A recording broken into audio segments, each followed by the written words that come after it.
welcome back to another episode of Black Belt Theology. This is episode 2, and I am your host, Dr. Al Garza.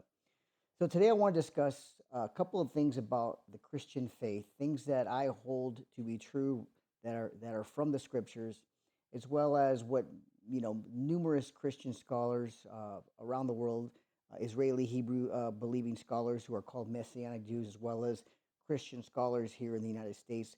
We hold basically a unity in these beliefs, and even the people who translate the scriptures into English for us, those committees also have a basic foundation of the Christian faith. So, a couple things I want to talk about regarding this. I don't want to make this a long video, I want to keep it short, but I want to make sure we don't have a wipeout way of thinking. Sometimes we can be Christians for 10, 15, 20 years and still think like a white belt. Now, what I mean by that is by saying that when we believe in these essentials, we can hold to them, but we don't know how to defend them. We don't know how to give answers to people who ask us questions. We simply just rely on reading the English translation of the Bible. And then, of course, maybe going to a couple of verses here and there that we think support our views. Sometimes they do, sometimes those scriptures do not. So a lot of people might come to you and challenge you, and you might not have answers for them. You might have to go and do more research. So we want to make sure that we have a foundation of what we believe and why we believe it. So I think it's important that we ground ourselves in the essentials, and the essentials basically are as following. We believe in the triune nature of God, that God is three persons, but who are one God in nature. Now, what do I mean by that? I mean, when you read the book, the Hebrew scriptures, the Old Testament, all the way into the New Testament, you will find places where God is appears as plural persons, three persons, that He has names that are plural, names that are singular, and a lot of scholars on both sides of the fence acknowledge this. This is nothing new, but a lot of times your English translation doesn't translate really well from Hebrew to English when it comes to these plural usages. So what I'm saying is that we believe in the triune God, and what we mean by that by nature is by as man and woman are one flesh, uh, and yet they are two persons. So God is three persons who is one spirit nature. Jesus makes that clear in John chapter 4 that God is spirit. That's his spirit nature. And in the Hebrew scriptures, the Old Testament, before the incarnation, before the word became flesh, you had three persons who would appear under three different names or titles, and yet they're all under that same spirit nature, just like man and woman are one flesh. When God took out of man a piece of him and formed a woman, God did not go and get a separate dirt pile or clay and mold a separate woman. That would be two separate beings, two separate. They can't share the one flesh. So we don't believe in three separate gods with three separate natures. They share the same nature as man and woman. And we also see in Genesis chapter 5 where when God created them, he created them and he called them Adam, Adam in Hebrew. So they're under the singular name Adam because they come and they share the one flesh. They are called Adam, singular. Just like you have they who are called God, singular, and in a number of cases the Lord, or by the tetragrammaton, singular, or even in a number of cases plural. So we believe in this triune nature of God. We believe in the deity of the Messiah, that is the incarnation, where in the beginning was the Word, and the Word was with, or next to face with God, Elohim. And the Word was Elohim.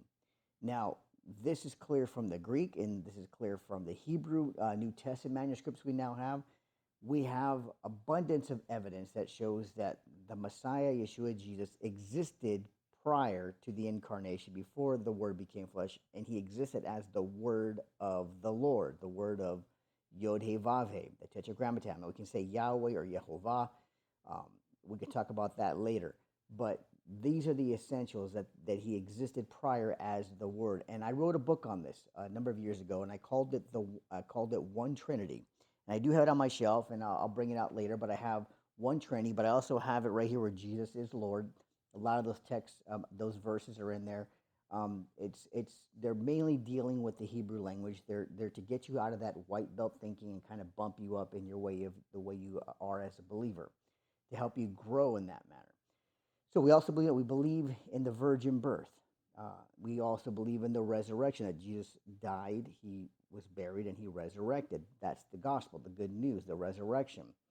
And then we also believe, of course, in his literal return. And when he returns, what's going to happen is a whole different discussion. But those are the basic essentials, and we all hold to those as believers. So I want to make sure that from those are our steppings, those are our ground point, our stepping stones. Now, if you don't believe in the triune nature of God, if you don't believe in the deity of the Messiah, that he exists, when Jesus says, I have come down from heaven, if you don't believe those things, well, that's a whole different debate and a whole different discussion that I'm willing to have with anybody, because that to me is based on, a white belt mentality, a white belt way of thinking, or even if you want to call yourself a second degree belt up, like a blue belt or a green belt, whatever it is you want to, in a different martial art style. You're not a black belt thinker, you're not a brown belt thinker, because grammatically, if we look at all the Hebrew sources, you look at all the, scholars who are in Israel and here in the U.S. who are believing in the triune nature of God. These are Hebrew speaking, fluent Hebrew scholars who do hold to that. We have all the people who go on committees who translate the Bible, and pretty much in all the different major translations, they're all Trinitarians. This is not something we believe because we just made it up. It's embedded in the Hebrew scriptures all the way through the New Testament. So we got to hold to these essentials: the triune nature of God, the deity or the preexistence of the Messiah, that who is God. We hold to the virgin birth, which encompasses the incarnation, as well as um, the resurrection, that he was buried, he rose again from the dead, conquering sin and death, and of course, his little return. A lot of believers who are still stuck in the white belt mentality, we need to go deeper. We need to understand what sin is from the Hebrew. We need to understand, these are where we put the weapons in your hand. We talked about in our last episode. The weapons are the languages, the Hebrew, the Greek, the Aramaic.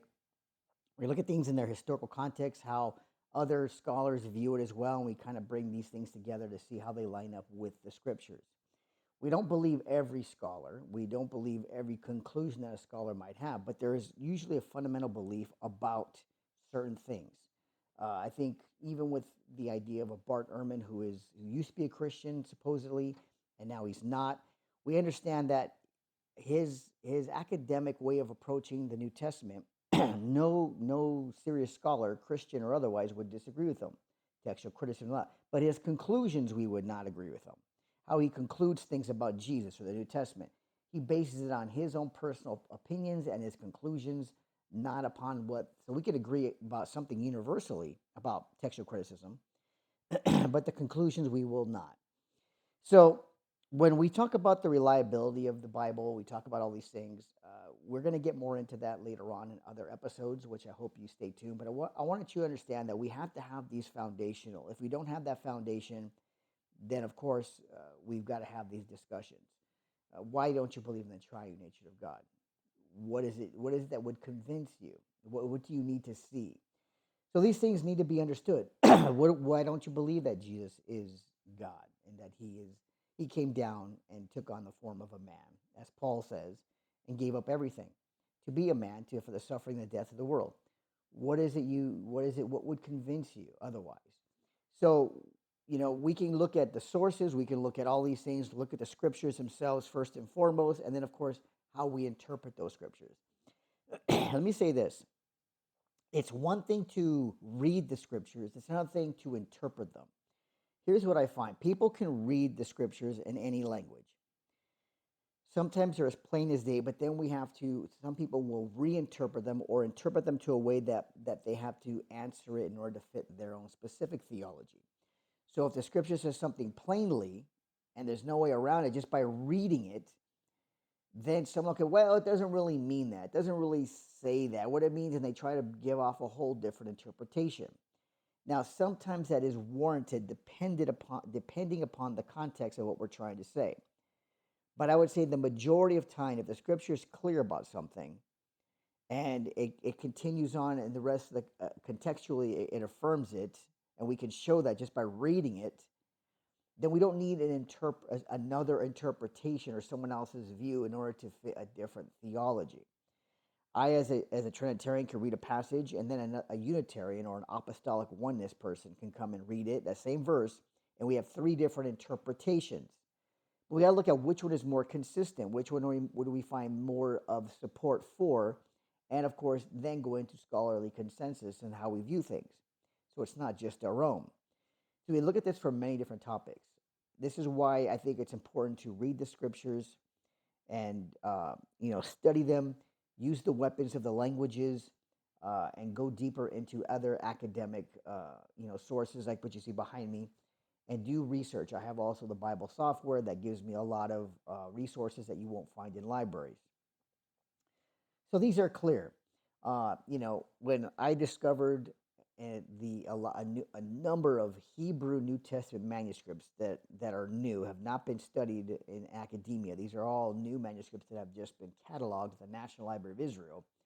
My first thought was, what do they say about the nature of the Messiah? Do they call him by the divine name, the Tetragrammaton? Do they refer to him as Adonai, or even Ha'adon, the Lord, as in the Hebrew scriptures?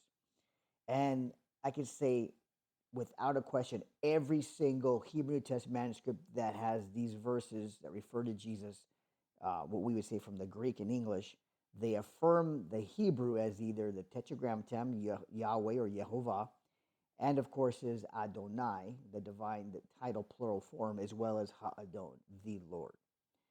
There are different areas in those same manuscripts that call him Adonim, my Lord, my Master, given the context, but universally, every manuscript that has now been found affirm him in that way. That means that those Jewish scribes who are either copying or translating, when they came across certain verses, understood them to be divine titles of God, applying them to Yeshua or Jesus himself.